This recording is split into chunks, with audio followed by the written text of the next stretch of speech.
নমস্কার বন্ধুরা, আজকে শর্ট রিডিংস করে দেখে নেব যে আপনার আশেপাশে মানুষজন আপনাকে নিয়ে কী ভাবছে। ভিডিওটি দেখার আগে অবশ্যই স্ক্রিনে ডবল ট্যাপ করে দেবেন, আর নতুন কেউ হয়ে থাকলে চ্যানেলটি সাবস্ক্রাইব করে বেল আইকনটা প্রেস করে নেবেন। পার্সোনাল রিডিংসের জন্য ডিসক্রিপশন বক্সে নম্বর আছে, ওখান থেকে যোগাযোগ করবে। Thank you universe, thank you so much. আমার ভিউয়ার্স, আমার কালেকটিভদের এই মুহূর্তে আশেপাশে মানুষজন কী ভাবছে তাদেরকে নিয়ে। জয় কৃষ্ণকালী মায়ের জয়, জয় কৃষ্ণকালী মায়ের জয়।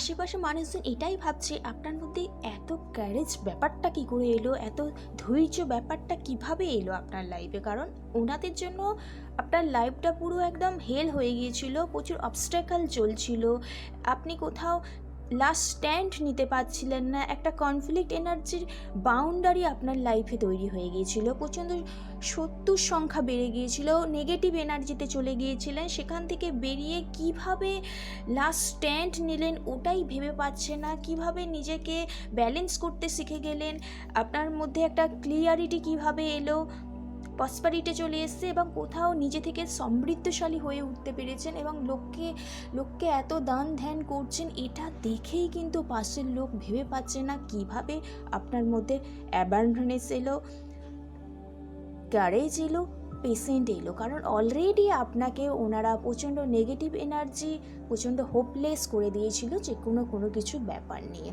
সেটাই কোথাও কাটিয়ে উঠে আপনি নিজেকে ব্যালেন্স করতে শিখে গেছেন। এটাই আপনার আশেপাশের লোকজন কিন্তু লক্ষ্য করছে, আপনার উন্নতিও করছে, এসব দেখছে। তো রিডিংসটা এইটুকু। যদি কারোর সাথে রেজোনেট হয় প্লিজ কমেন্ট করে জানাবেন, পজিটিভ কিছু হলে ক্লেম করে নেবেন। Thank you universe. রাতে রাতে জয় শ্রীকৃষ্ণ।